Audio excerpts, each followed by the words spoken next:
नमस्कार। Class 11 accountancy. आज की क्लास में हम अपना नेक्स्ट चैप्टर स्टार्ट करेंगे। चैप्टर है रिकॉर्डिंग ऑफ ट्रांजैक्शन। मींस हमने जो कल समझा था, जो पहला चैप्टर बेसिक इंफॉर्मेशन हमने क्लियर किया है। नेक्स्ट अब हम समझने वाले हैं चैप्टर नंबर 2, जिसका वैसे चैप्टर नंबर 3 है। सॉरी, मैं आपको 3 बता रहा हूँ क्योंकि सेकंड है जो कॉन्सेप्ट है business accounting concept. But accounting concept जो इम्पोर्टेंट थे वो कल हमने देख लिए थे। बाकी के हैं जैसे जैसे आवश्यकता पड़ेगी उसको हम थोड़ा सा तैयार करते हुए चलेंगे। हमारा चैप्टर का नाम है व्यवहारों का लेखांकन या अभिलेखन, जैसा कुछ नाम आपको अलग अलग दे रखा होगा। तो अकाउंटिंग स्टार्ट करते हैं। आज से हम प्रैक्टिकली काम स्टार्ट करेंगे। बहुत ही ध्यान से समझना, कुछ नियमों के साथ में हम काम को स्टार्ट करने वाले हैं। सबसे पहले बात करते हैं, हमारा टॉपिक आता है लेखांकन प्रक्रिया। अब आप कहोगे बार बार ये का यही पॉइंट लिखते हैं अपन। देखिए, हम 11th क्लास पूरी जब तक नहीं करेंगे इस पॉइंट को हम नहीं छोड़ेंगे। हमारे पास जहां तक 11th क्लास चलेगी हम इसी के बेस पे काम करेंगे। अकाउंटिंग प्रोसेस का मतलब रहता है हमारे पास में कि हमें अकाउंटिंग कैसे करनी है और करने के लिए हमें कौन कौन से स्टेप फॉलो करने हैं। तो स्टेप फॉलो करने के अंदर सबसे पहला पॉइंट आता है व्यवहारों की पहचान। व्यवहारों की पहचान, आइडेंटिफिकेशन ऑफ ट्रांजैक्शन। दूसरा होता है मुद्रा मापन। एक आता है, तीसरा आता है प्रारंभिक लेखे। प्रारंभिक लेखे। चौथा आएगा आपके पास वर्गीकरण।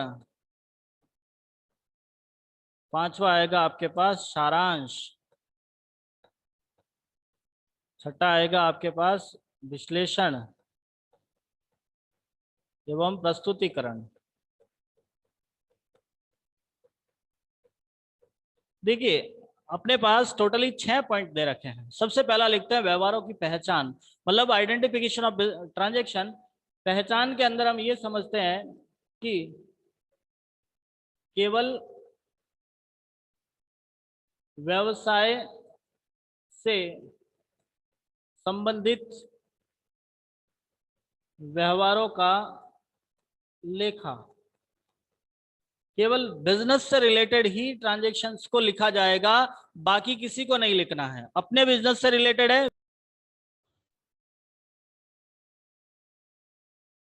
अपने बिजनेस से रिलेटेड नहीं है मींस हमें नहीं लिखना है। तो हमें लिखना क्या है, जो अपने बिजनेस से रिलेटेड था उसे लिखा जाएगा। सेकंड पॉइंट, जिसे हम मुद्रा में माप सकते हैं।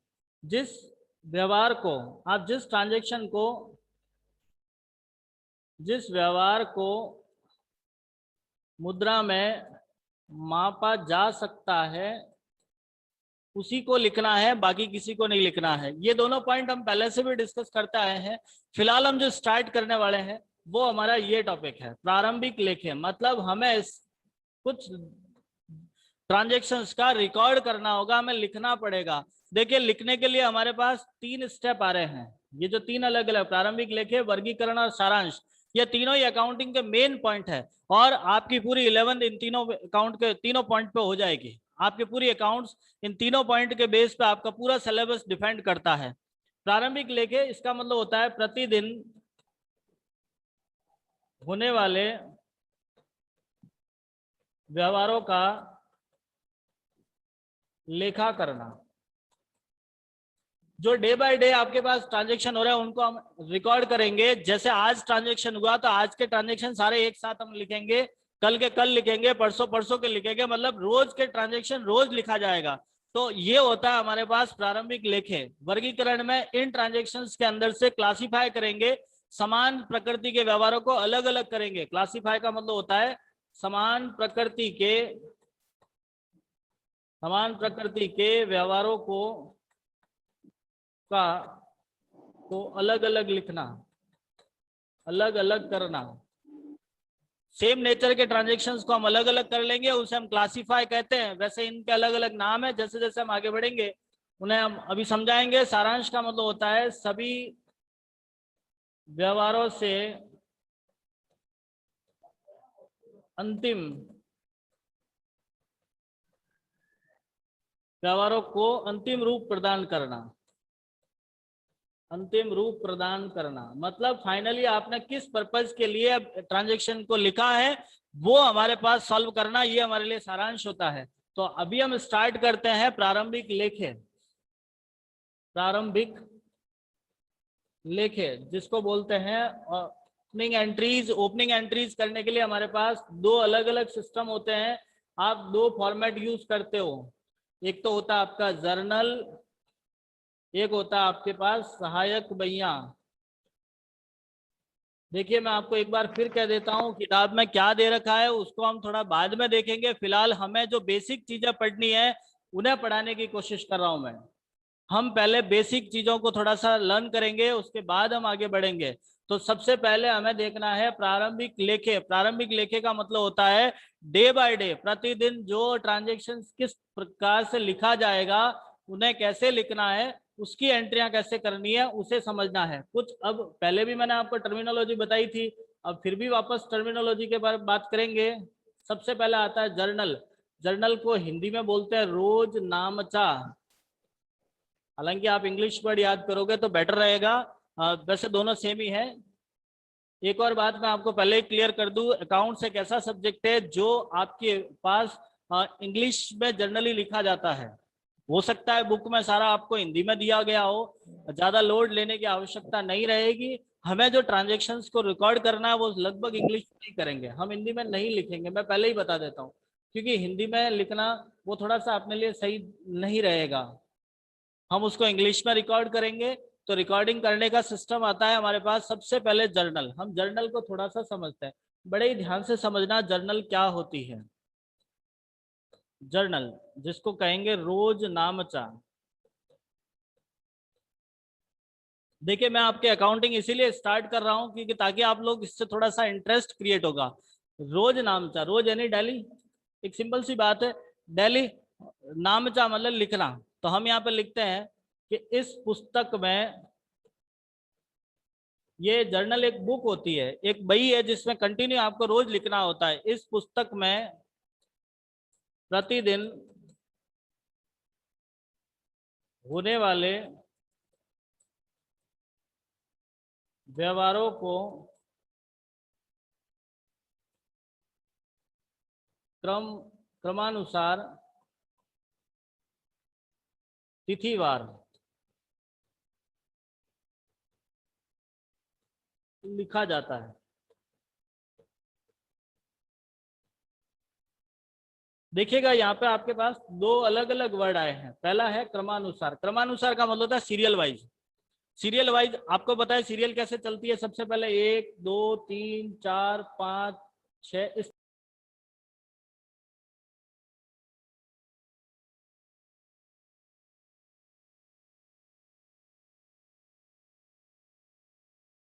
जो पहले ट्रांजेक्शन हुआ उसे पहले लिखना है, बाद में ट्रांजेक्शन होगा उसे बाद में लिखना होगा। जैसे हमारे दिन में मान लीजिए 50 ट्रांजेक्शन हो गए तो हम 50 को सीरियल वाइज लिखेंगे।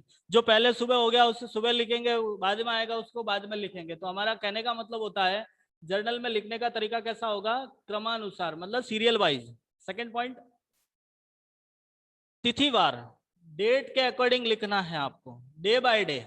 जो डेली ट्रांजेक्शन मतलब आज के ट्रांजेक्शन आज की डेट में ही लिखना है आपको, कल का ट्रांजेक्शन कल की डेट पे लिखेंगे। तो जर्नल क्या होता है, एक ऐसी बुक है जिसके अंदर हम डे बाय डे ट्रांजेक्शन्स को रिकॉर्ड करेंगे। और ये जो रिकॉर्डिंग होती है, ये जो लिखा होता है, मैं यहाँ पे एक नोट लिख रहा हूँ, जर्नल में लेखा, दोहरा लेखा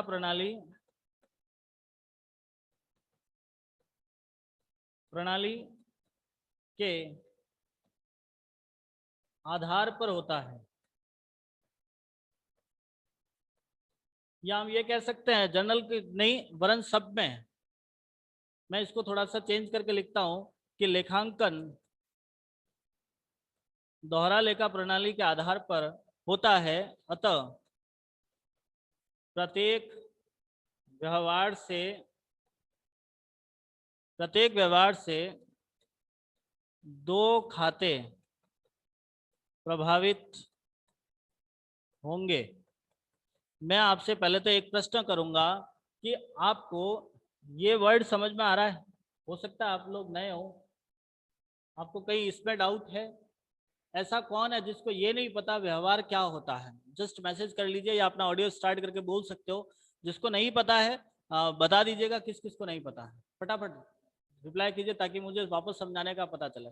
यदि आप लोग जानते हैं मोस्ट वेलकम, नहीं जानते हैं मुझे बता दीजिए ताकि मैं उसको इसको समझाऊं, क्योंकि ये एक ऐसा वर्ड है जो बार बार आ रहा है, बहुत ज़्यादा आ रहा है, तो इसका मीनिंग भी तो पता होना चाहिए आखिर व्यवहार होता क्या है।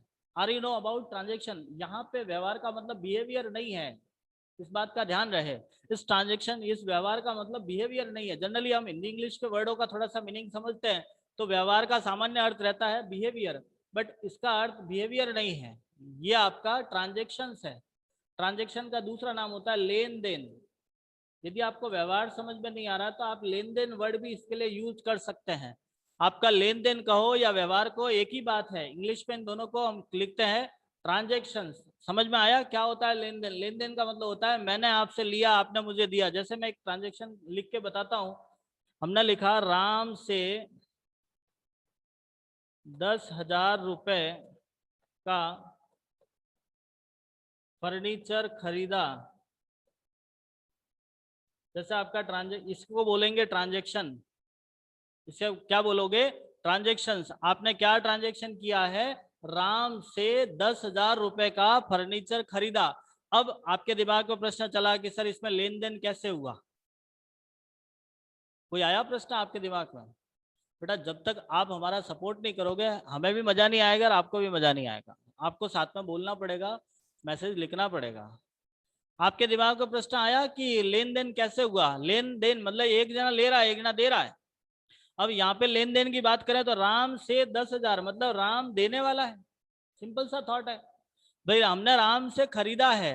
बेटा देखो अपना सब्जेक्ट ही ऐसा है। मैं एक बार फिर उसी बात को दोहराऊंगा जो हमेशा कहता रहता हूं कि अपना सब्जेक्ट बिल्कुल प्रैक्टिकल लाइफ से रिलेटेड है। आप वो सारे वर्ड्स देखोगे जो आपके रियल लाइफ में रेगुलर यूज हो रहे हैं। खरीदना रेगुलर यूज हो रहा है आपके साथ में। अभी हो सकता है आपने आज की डेट में भी कोई चीज खरीदी होगी। खरीदना मतलब मार्केट जाके पैसा देके वस्तु लाना, उसी को खरीदना कहते हैं। अब फर्नीचर कोई आपके लिए नया शब्द नहीं होना चाहिए। आई थिंक मुझे नहीं लगता फर्नीचर आपके लिए नया वर्ड होगा। 10,000 रुपए, बेटा देखो रुपए एक ऐसा वर्ड है जो सामान्य एक 3 साल का बच्चा भी इसके प्रति बहुत ज्यादा एट्रैक्टिव हो जाता है। एक छोटे से बच्चे के सामने यदि आप 100 रुपए का नोट निकाल के दे दो, लपक लेगा वो उसको। आपको यदि 1,000 रुपए का नोट देंगे तुरंत ले लेंगे अपन। कहने का मतलब ये है कि रुपए मतलब ये जो पैसा है बहुत ही सामान्य सी बात है, हर कोई जानता है और हम तो विशेष रूप से जानेंगे क्योंकि हमारा तो अब ये फील्ड हो गया है। हमें तो पूरे जीवन भर अब इसके साथ में काम करना है। जैसे ही आपने कॉमर्स एडमिशन ले लिया मींस आपका इस पैसों से एक बहुत ही गहरा संबंध हो गया है। पैसा चाहे किसी का भी हो, अपना जरूरी नहीं है, बट कहने का मेरा मीन्स ये है कि अपना जो ट्रांजेक्शन्स के साथ में आपको पूरे मतलब अब जो कुछ भी पढ़ोगे कहीं ना कहीं पैसे से रिलेटेड ही चीजें पढ़नी है।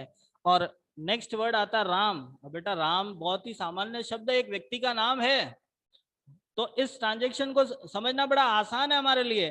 इसका मतलब हम जो बेसिकली इसका मीनिंग समझा तो वो यही हुआ कि हमने राम को पैसा दिया, राम ने हमको फर्नीचर दे दिया। एक सिंपल सी बात है। लेन देन में क्या हो रहा है? लेन यानी ले रहे हैं, देन यानी दे रहे हैं। लेन मतलब हम फर्नीचर लेने वाले हैं, फर्नीचर, और राम देने वाला है। बस तो ये हो गया लेन देन। आया समझ में? ट्रांजेक्शन्स का मीन्स होता है लेन देन। लेन देन मतलब एक चीज आएगी एक चीज जाएगी। राम ने आपको फर्नीचर दिया है, आप उसे पैसा दे दोगे, बात क्लियर हो गई यहाँ पे। तो मेरा कहने का मतलब हो गया, या जो मैंने ये नोट डाला है उसमें यही लिखा कि लेखांकन दोहरा लेखा प्रणाली के आधार पर होता है। ये जो ट्रांजैक्शन था उसका रिकॉर्डिंग करेंगे वो हम करेंगे डबल एंट्री सिस्टम के अकॉर्डिंग। और डबल एंट्री सिस्टम हमेशा यही कहती है कि पर ट्रांजैक्शन 2 अकाउंट इफेक्ट होते हैं। किसी भी ट्रांजैक्शन में 2 साइड इफेक्ट होती है, एक शाश्वत सत्य है ये। अब यहाँ पे देखा जाए तो यहाँ पे 2 साइड कौन कौन सी है? एक तो राम और एक मतलब अपन सेल्फ। दो पर्सन हो गए, एक तो राम हो गया, एक अपन सेल्फ हो गए। अब राम क्या दे रहा है? फर्नीचर।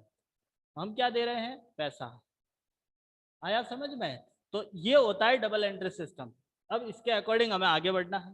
डबल एंट्री सिस्टम के बाद अब हम जर्नल की मीनिंग के बाद इसमें ट्रांजेक्शन करना कैसे है, लेखा कैसे करना है, तो हम यहाँ लिखते हैं जर्नल में लेखा करना। देखिए, जो जर्नल में आप लेखा करोगे, जो लिखोगे, उसे कहेंगे प्रविष्टि।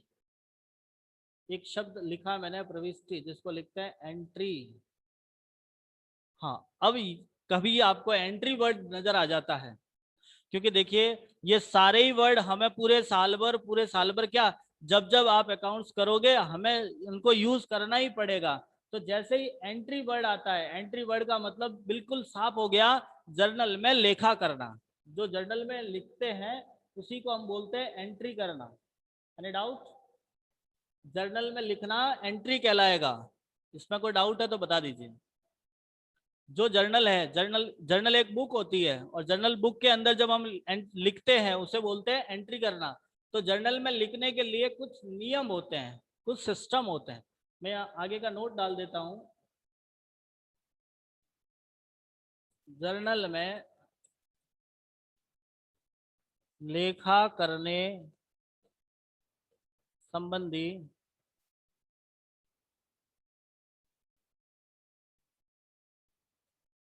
नियम। अब नियम समझने से पहले यहाँ एक वर्ड और लिखता हूं मैं आपके सामने, जो आपके लिए काफी इंपॉर्टेंट रहेगा आगे जाके। वर्ड आता है खाता, इंग्लिश में बोलते हैं अकाउंट। वर्ड आता है खाता, अकाउंट। अकाउंट किसे कहेंगे, अकाउंट क्या होता है? तो अकाउंट की पहले तो एक डेफिनेशन समझ लीजिएगा। समान प्रकृति के व्यवहारों को एक साथ लिखना, या एक साथ जिस स्थान पर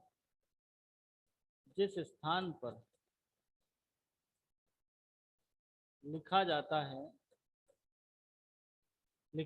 है उसे खाता कहते हैं। देखिए, समान प्रकृति का मतलब रहता है एक जैसे। जैसे मान लीजिए आपके कैश, जैसे हम बात करते हैं कैश, कैश तो जानते ही होंगे क्या होती है, रोकड़ जिसको कहते हैं। अब रोकड़ से संबंधित सारे ही ट्रांजेक्शन एक ही जगह हम लिख रहे हैं तो उसको बोलेंगे कैश अकाउंट। तो अपने पास में यहाँ पे अलग अलग अकाउंट होते हैं, अलग अलग अकाउंट खोलने पड़ते हैं, और इन खातों को अलग अलग भागों में हमने बांटा है। आज की क्लास में हम सिर्फ अकाउंट समझने वाले हैं। मैं आपको स्पष्ट कर देता हूँ, जितना ज्यादा ध्यान दे सकते हो उतना ध्यान दीजिएगा। मैं आपको एक और बात क्लियर कर लूँ, अभी जो फिलहाल अपन पढ़ रहे हैं वो बिल्कुल फंडामेंटल पढ़ रहे हैं, और ये न केवल 11th के पॉइंट ऑफ व्यू से, आप जहां आगे भी पढ़ोगे, जहां तक अकाउंट्स करोगे, ये सारी चीजें बहुत हेल्प करेगी आपको। तो इसे अपनी नींव समझते हुए बहुत ही ध्यान से समझना मैं क्या कह रहा हूं, और नहीं समझ में आए तुरंत मैसेज करो या ऑडियो स्टार्ट करके बोल लीजिए कि सर हमें यहाँ पे समझ नहीं आया है, ताकि आपका जो डाउट होगा वो ऑन टाइम सॉल्व हो सकता है। फिलहाल हमने अकाउंट की परिभाषा लिखी है, समान प्रकृति के व्यवहारों को एक साथ लिखना या जिस स्थान पर लिखा जाता है उसे हम खाता कहते हैं। अब हमारे पास खातों के अलग अलग प्रकार हैं, अकाउंट अलग अलग प्रकार के होते हैं, और उन प्रकारों के आधार पर ही हम ट्रांजैक्शंस का रिकॉर्ड करेंगे। तो मेजर पॉइंट हमारे सामने आते हैं खातों के प्रकार।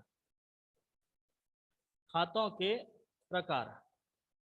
अब टाइप्स ऑफ अकाउंट जनरली हमने इसको दो भागों में बांटा है, दो अलग अलग पार्ट हमने डिवाइड कर लिए हैं।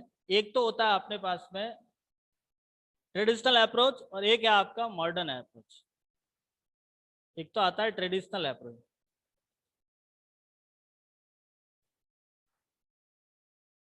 एक आता है मॉडर्न। तो आप कहोगे सर ये ट्रेडिशनल अप्रोच और मॉडर्न अप्रोच क्या है? देखो, अकाउंट तो अकाउंट ही होते हैं, लेकिन अलग अलग तरह से उनको अलग अलग भागों में बांटा है। ट्रेडिशनल अप्रोच मतलब जो पहले से चले आ रहे नियमों के आधार पर, मॉडर्न जो प्रेजेंटली कुछ नियम चेंज किए हैं, हम ट्रेडिशनल अप्रोच को बोलते हैं प्रकृति के आधार पर। प्रकृति के आधार पर खातों की अलग अलग प्रकृति होती है, अलग अलग नेचर होता है, और इसे कह सकते हैं अपन गोल्डन रूल्स। गोल्डन रूल्स वैसे ये भी नेचर के अकॉर्डिंग ही होते हैं, बट गोल्डन रूल्स के अकॉर्डिंग अलग है। तो फिलहाल हम बात करेंगे प्रकृति के आधार पर खाते अलग अलग प्रकार के हैं। मैं लिख देता हूं, प्रकृति के आधार पर खातों के प्रकार। हमारे पास 3 प्रकार के खाते होते हैं। अच्छे से समझना, जहां समझ में नहीं आया वहां मुझे पूछ लीजिएगा। खाते कितने प्रकार के हैं? 3 प्रकार के हैं। मैंने 3 अलग अलग एरो किए हैं, मतलब 3 प्रकार के हैं। पहला आता है व्यक्तिगत खाता।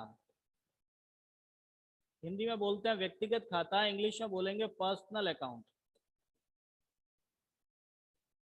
ये अकाउंट का साइन है, ये जो मैंने लिखा ना A/C, मतलब इसको बोलते हैं अकाउंट। अब जब भी ऐसा मैं लिखूं इसका मतलब होता है अकाउंट, ठीक है, कंफ्यूज ना हो।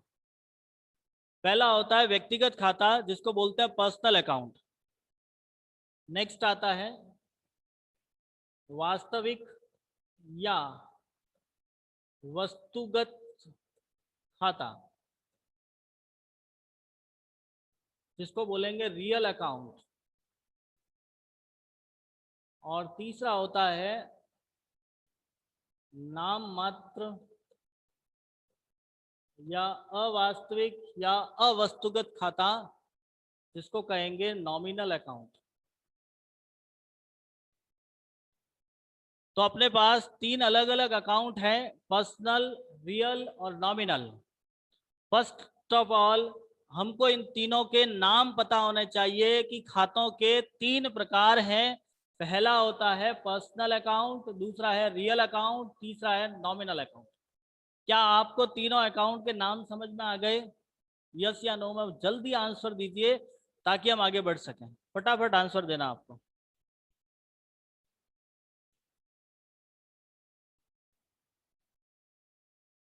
यस या नो में आंसर देना है। तीनों अकाउंट समझ में आ गए, नाम पता चल गया, वेरी नाइस। नेक्स्ट आगे बढ़ते हैं। अब इन तीनों के बारे में जानने की कोशिश करते हैं। तीनों के बारे में जानने की कोशिश करते हैं कि आखिर ये है क्या। चलिए, दुर्गा जी को समझ में आ गया, सारिका जी को आ गया, एक और है अपने साथ में, आप भी थोड़ा सा बता दीजिएगा जिस समझ में आया नहीं आया।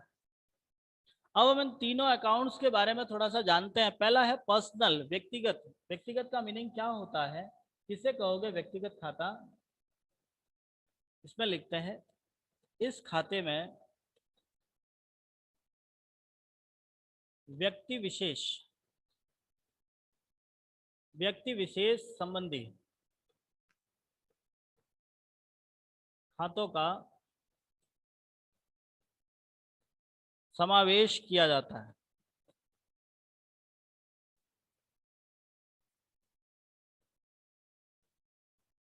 एक ऐसा अकाउंट है जिसके अंतर्गत व्यक्ति विशेष, मतलब किसी पर्टिकुलर पर्सन से रिलेटेड अकाउंट को इंक्लूड करेंगे, उसे कहेंगे personal account.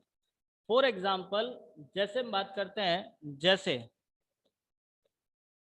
Ram account, Shyam account, Mohan account, Sita account, Lakshmi book store account, HDFC bank account. देखिएगा, जैसा कि मैंने आपके सामने इनके एग्जाम्पल लिखे हैं, कुछ एग्जाम्पल लिखे हैं, आप देख पा रहे होंगे इसमें एक स्पेशलिटी शो हो रही है। आप मुझे बता सकते हो वो क्या है? एक स्पेशलिटी शो हो रही है, और वो स्पेशलिटी है ये सारे क्या दे रखे हैं? ये सारे क्या है? नेम, नाम है ये सारे क्या है, नाम। मतलब कहने का तात्पर्य है कि पर्सनल अकाउंट वो सारे होंगे जिसमें किसी ना किसी का नाम दिया गया होगा। तो पर्सनल अकाउंट की आइडेंटिफाई क्या होती है, पर्सनल की आइडेंटिफाई कैसे करोगे कि वो किसी ना किसी के नाम होंगे। Any doubt? पर्सनल अकाउंट समझ में आ गया? किसी का भी नाम है, नाम भाई जनरली ऐसा राम, राम तो नाम होता है ना किसी का, श्याम नाम है, मोहन नाम है, HDFC बैंक नाम है, एक बुक स्टोर का नाम है। नाम तो समझ में आ रहा है ना, जैसे आपका नाम है सारिका जी, दुर्गा जी, जो भी आपके अलग अलग साथी है, आपके आपके पिताजी का, मतलब पूरे परिवार में सबके अलग अलग नाम होते हैं। तो जिसका भी नाम दे रखा है, जहां भी आपको नाम लिखा हुआ है, इसका मतलब क्या होगा, वो पर्सनल अकाउंट। Any doubt? फटाफट जवाब दीजिए, पर्सनल अकाउंट समझ में आया नहीं आया? मैं वेट करूंगा, जब तक आप रिप्लाई नहीं करोगे मैं आगे नहीं बढ़ूंगा, जल्दी से। ये हमारी लाइव क्लास चल रही है और जब तक आप रिप्लाई नहीं करोगे मैं आगे नहीं बढ़ूंगा, ये स्पष्ट बात है। पर्सनल अकाउंट समझ में आ गया? Very nice. दुर्गा जी को समझ में आ गया, बाकी सारिका जी, वर्तिका जी आपका नाम है, समथिंग नाम मैं देख लेता हूँ। वर्तिका जी आपको समझ में आ गया, जो हमारे साथ अभी कुछ टाइम पहले ही जुड़े हैं? Just fast, okay okay, very nice, thank you. तो पर्सनल अकाउंट समझ में आ गए? पर्सनल अकाउंट मींस किसी भी पर्सन का नाम दिया हुआ है, मतलब वो हमारे लिए क्या होगा, पर्सनल अकाउंट। अब हमने पर्सनल को भी थोड़ा अलग अलग भागों में डिवाइड कर लिया है, पर्सनल को भी हमने थोड़ा सा अलग अलग पार्ट में डिवाइड कर लिया, और वो पार्ट है हमारे पास में 3। Personal account is divided in 3 part. First, प्राकृतिक, जिसको कहते हैं नेचुरल। दूसरा होता है कृत्रिम, आर्टिफिशियल, और तीसरा होगा प्रतिनिधि, रिप्रेजेंटेटिव। तो आपके पर्सनल अकाउंट कितने प्रकार के हैं? 3। पहला है प्राकृतिक, प्राकृतिक जिसको कहते हैं नेचुरल। नेचुरल का मतलब होता है जो प्रकृति ने बनाए हैं, जैसे हम सब हैं, जितने भी हम सब लोग हैं, राम, श्याम, मोहन, सीता, गीता, मीता, राजू, कानू, जो भी जो व्यक्ति है जिसका नाम पर्सनल है, मतलब एक प्रकृति की देन है, जो सजीव व्यक्ति है, जीवित व्यक्ति है, उसे कहते हैं हम natural person account, personal account. Any doubt? Natural personal में सारे के सारे नेचुरल पर्सन्स आते हैं, हम सब नेचुरल पर्सन है। आप, मैं, आपके परिवार के जितने साथी, मेरे परिवार के साथी, आपके मित्र, सब कुछ जो ऐसा व्यक्ति जो जीवित व्यक्ति है, व्यक्ति जिसका नाम है, हम सब नेचुरल के अंदर आते हैं। Any doubt? कोई समस्या? दूसरा होता है आर्टिफिशियल, आर्टिफिशियल जिसको हमने बनाया हो, ऐसे अकाउंट, ऐसे अकाउंट जो हमारी कंपनी ने, मतलब हमने एक हमने किसी को बनाया है। जैसे हमारे पास में आता है बैंक अकाउंट, कोई कंपनी का नाम है, कोई बिजनेस का नाम है, जैसे लक्ष्मी बुक स्टोर। हालांकि लक्ष्मी बुक स्टोर नाम तो जरूर है, लेकिन है किसका? किसी दुकान का है। HDFC बैंक का नाम है, किसी स्कूल का नाम होगा, किसी हॉस्पिटल का नाम होगा, मतलब वो सारे क्या कहलाएंगे? Artificial. Artificial in the sense जो किसी पर्सन द्वारा बनाया गया है, जो हमने मेंटेन किया है, हम उसको मेंटेन कर रहे हैं, उसे कहेंगे आर्टिफिशियल। और तीसरा आता है रिप्रेजेंटेटिव, प्रतिनिधि। प्रतिनिधि का मतलब होता है ऐसे कुछ अकाउंट होंगे हमारे पास जो किसी को रिप्रेजेंट करेंगे। हालांकि इसके अंदर कुछ एग्जाम्पल फिक्स है, जैसे एक तो आता है कैपिटल, अभी हम इस पर डिस्कस थोड़ा सा बाद में करेंगे। ड्राइंग, कैपिटल और ड्राइंग वगैरह क्या होता है वो हम अगली क्लास में डिस्कस करेंगे। बट ऐसे अकाउंट जो किसी दूसरे अकाउंट को रिप्रेजेंट करते हैं, जो किसी और की जगह पे उनको लिखा जाएगा, उसे हम कहेंगे रिप्रेजेंटेटिव पर्सनल अकाउंट। तो पर्सनल अकाउंट कितने टाइप के हैं? 3। Any doubt? Personal account 3 type के हैं, natural, artificial and representative. Natural, हम सब नेचुरल पर्सन है। आर्टिफिशियल जो हमने बना रखे हैं, और प्रतिनिधि जो किसी अकाउंट को रिप्रेजेंट करते हैं, उन्हें कहते हैं प्रतिनिधि अकाउंट। तो आज की क्लास में हमने टाइप्स ऑफ अकाउंट समझा है, 3 types of account, personal, real and nominal account. पहला बात क्लियर हो गया। सेकंड पॉइंट, हमने पर्सनल अकाउंट का मीनिंग जाना, ऐसे अकाउंट जिसमें पर्सनली किसी व्यक्ति विशेष को आप इंक्लूड कर रहे हो, उसे हम बोलते हैं पर्सनल अकाउंट। साथ में हमने देखा कि पर्सनल अकाउंट 3 टाइप का होता है, नेचुरल, आर्टिफिशियल और रिप्रेजेंटेटिव अकाउंट। अब इनके एग्जाम्पल भी हमने ट्राई किए हैं, अलग अलग टाइप के अलग अलग एग्जाम्पल है, आप इसको देखिएगा। यदि कोई डाउट रहता है आप जरूर बताइएगा। नेक्स्ट इससे आगे वाला अकाउंट नेक्स्ट क्लास में देखेंगे, तब तक के लिए धन्यवाद।